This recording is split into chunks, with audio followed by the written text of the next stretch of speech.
Hey, Laura, I'm great. Thanks as always for having me on the show. Yeah, well, look, student loans are a reality for a lot of students. And when we start talking about Pell Grants in particular, roughly a third of all undergraduate students receive Pell Grants.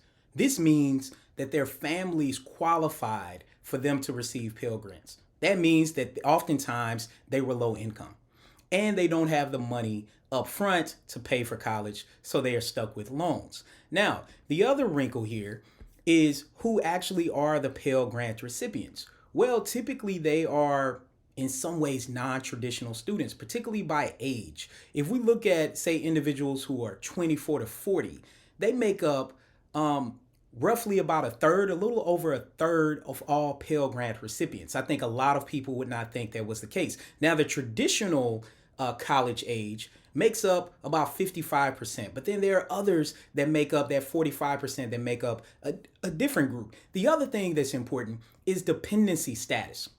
That means, are they dependent on their parents to pay their bills, or are they paying their bills themselves? And roughly 50% of all Pell Grant recipients are paying their bills themselves. If we go back to, say, 2015, and that's an important year because, of course, that was 7 years ago. So we fast forward, we're talking about individuals who graduated college, say, in 2015.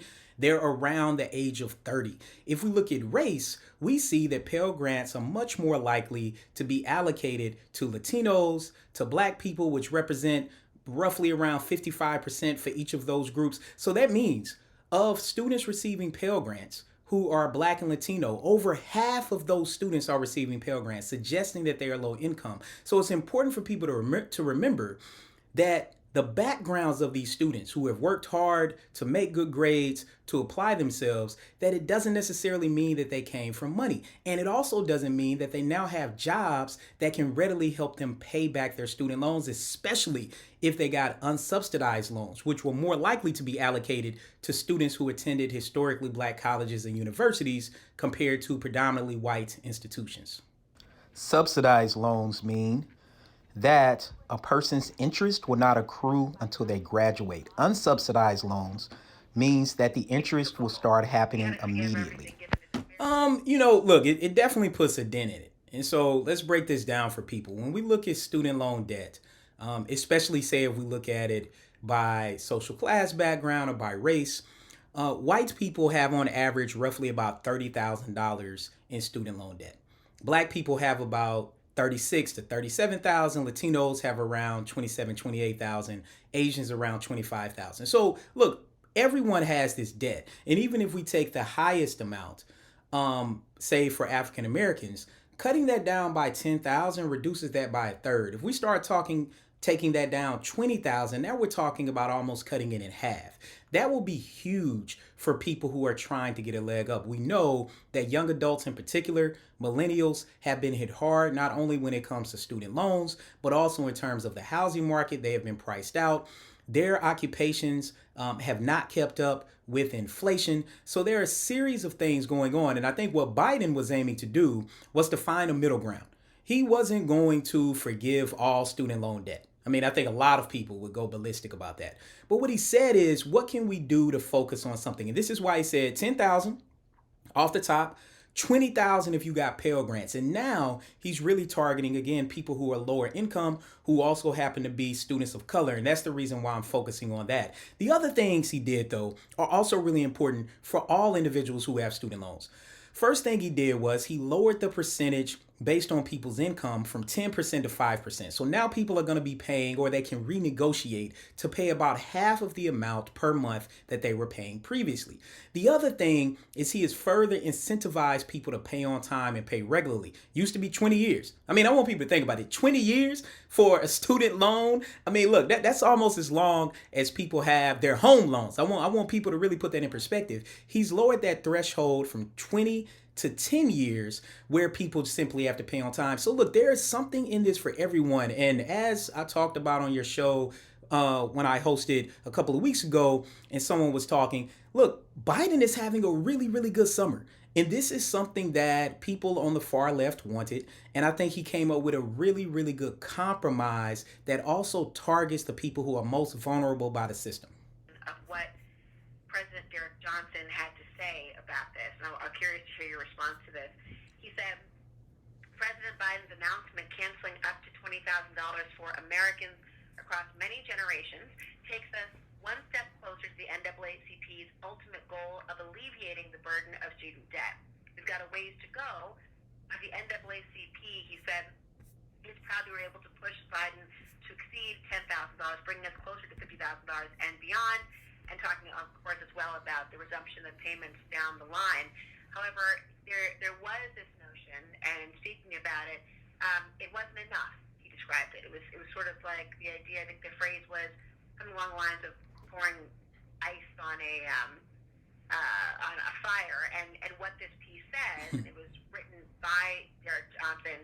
It came out just yesterday morning, and Wisdom Cole was a part of it as well. And it said, we are fed up. The NAACP has been calling for a minimum of $50,000 in student loan debt cancellation because our research indicates it is what is necessary to make a meaningful difference. The goal should be to see the most amount of relief for the highest number of borrowers. Even so, President Biden has indicated that he is not considering a $50,000 debt reduction, but canceling just $10,000 in debt would be bad public policy and a devastating political mistake. Racial disparities in the education system have only existed because lawmakers have allowed them to. This is Biden's chance to right the wrongs once and for all and leave behind a memorable legacy of equity and racial and economic justice.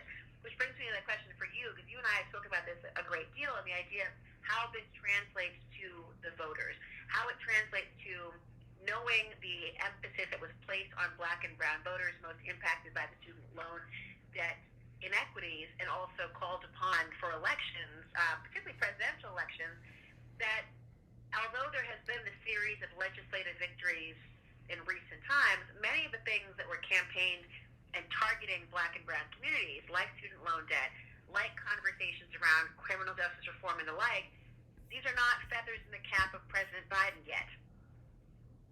Yeah, I mean, you're right. Look, I think we have to remember where President Biden started at. He was completely against this idea, and now he's shifted. And we also have to note that this is not the first time. This is the second big time.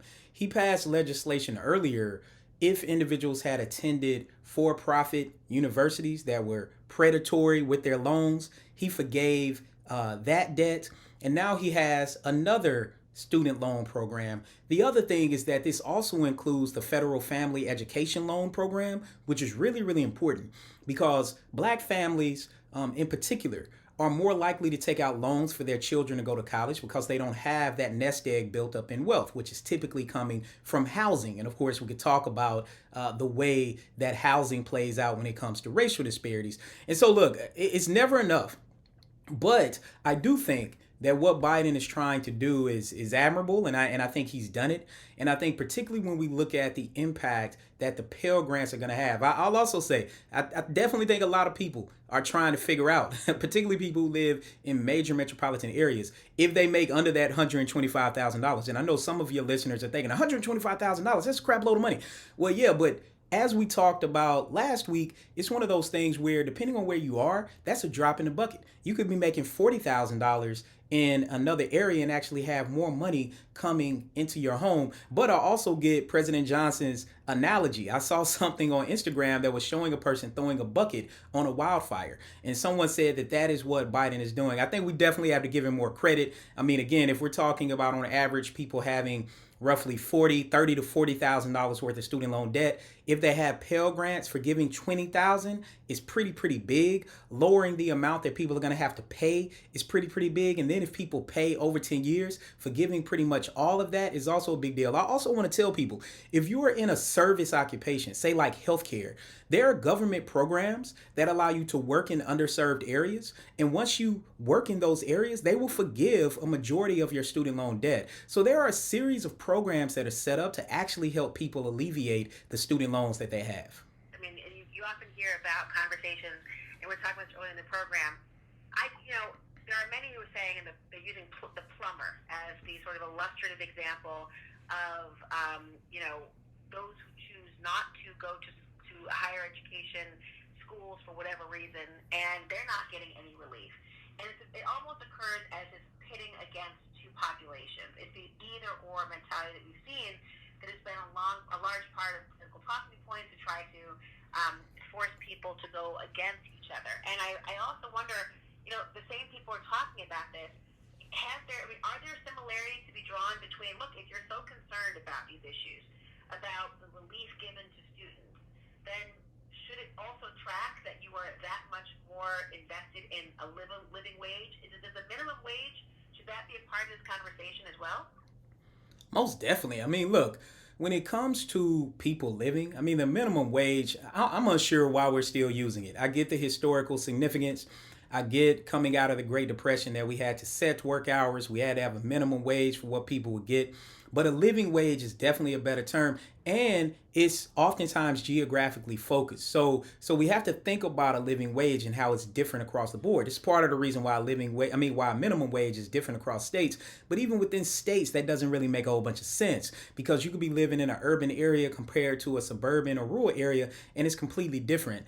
I think the other thing when it comes to a plumber, look, I mean, a plumber is a necessity. I mean, ask anyone that has had their toilet overflow or have a pipe bust in their home. I mean, look, this is an essential occupation. But one thing we know is that Congress has came together over the years and also a lot of state legislatures to pass legislation that gives people the ability to go to community colleges to get an associate's degree without having to pay. So people should also look into those particular types of programs. So I do think that we're starting to see across the board that there are some targeted programs for people in different occupations, say plumber or an electrician, or people being able to go back to school. There are also a lot of service occupations, first responders, firefighters, police officers, where for doing those occupations, you can get student loans, or you end up not being able to take out student loans because you get tuition repayment for your service. So I definitely hear what people are saying,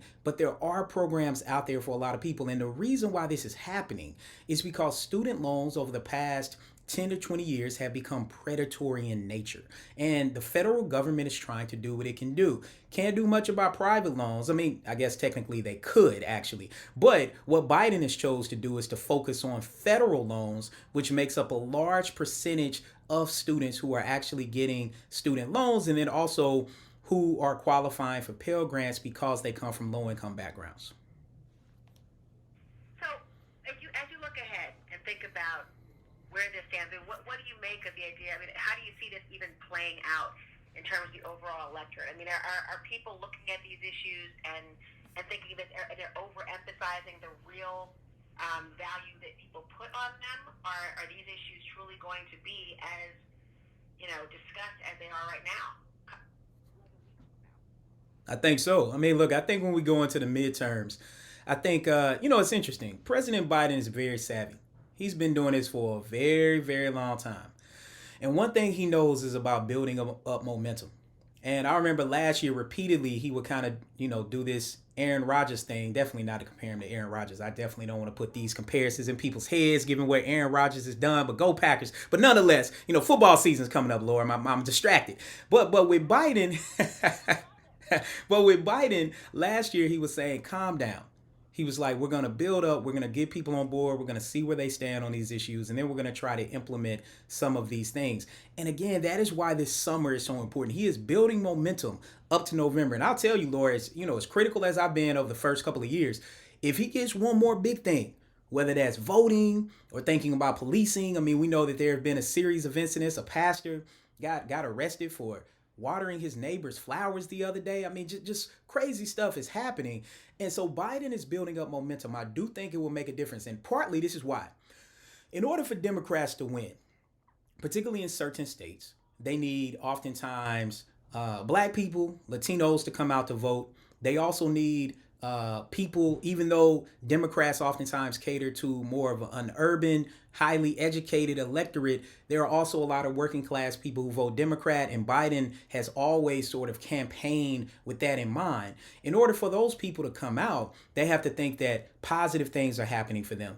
And this is one of those. And when it's framed the correct way, particularly when we look at the groups most impacted, in particular black women, as being as highly educated as they've been over the past several years, is that they're going to come out in droves. And they're going to be able to tell these stories about how they qualify for the student loan forgiveness program and these other sorts of programs that make a difference in people's everyday lives. And I think it's going to matter. People are going to come out to vote and say, you know what, let's try to figure out a way to get Democrats a couple of more votes to try to get more of this stuff passed. I definitely think Biden has built up the momentum to be able to say that now. I don't necessarily think so, but I do think that that they might offset, right? So literally, Trump and Biden are speaking to two different groups of people. And, as David Schwertlich said on your show, he said, really what we're talking about, here goes another football analogy, Laura, get ready. He said, if you're in the 45-yard line,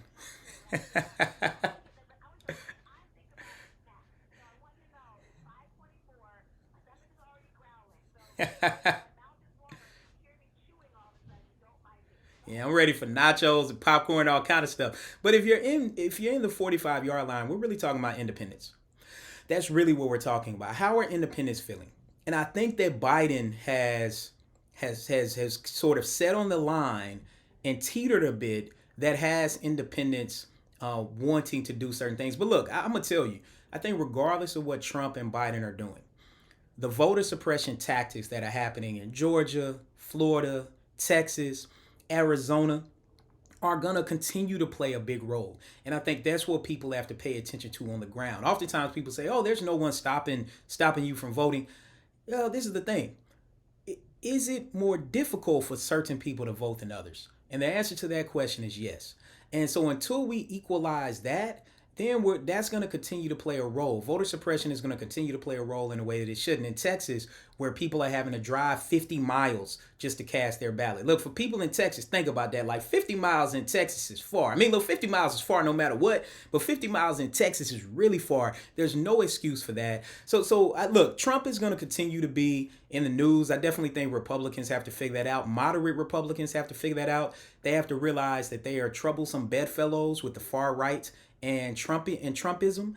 And I think they have to figure out how to detach that. I don't necessarily think that's going to happen in the midterms, because they're going to try and get the midterms, flip the House, try to gain more seats in the Senate, and then go from there. But I do think it's going to be an uphill battle. I mean, it's going to be interesting seeing how this plays out with some of the wins that the Democrats have done lately. But as we know from the election between former President Trump and Hillary Clinton, I mean, look, the tactics that are going to be thrown out 3 to 4 weeks, 1 to 2 weeks before these elections in these states, that's what we're going to pay attention to. And those things are going to sway people, because this is why. There are a lot of people who aren't necessarily paying as much attention right now. And even think about the timing of this. Just think about this. This is why I actually applaud Democrats right now. Think about the timing of this, because normally, Laura, they get this completely wrong. What's happening right now? What is happening in my place of employment? Students are coming back to school. All of our kids, if you're a parent, are going back to school. What is on your mind? Oh my gosh, I got to pay this student. I got to pay this tuition payment. Well, now here goes this tuition program, this student loan forgiveness program. And a lot of people are now thinking about that. That is going to hit them going into November. The timing of this was really smart in a way that Democrats don't typically get correct, and in a way that Republicans typically do. It's really important to hear your perspective, as always. Thank you for joining the program, and I look forward to hearing you again as your guest hosting on SiriusXM POTUS. Always a fabulous show when you're on. Please follow him on Twitter, everyone, at Sociologist Ray. It's Dr. Rashawn Ray, a professor of sociology at the University of Maryland, and, of course, David N. Rubenstein Fellow at the Brookings Institution. And if you follow him on Twitter, you'll never miss any of his really great commentary as well. Thank you for joining the program. Nice seeing you or hearing you. Thanks for having me, Laura. Now everyone can go get their snacks now that Dr. Ray has talked about nachos and everything else. We'll be right back after a quick little munchie break here in a moment.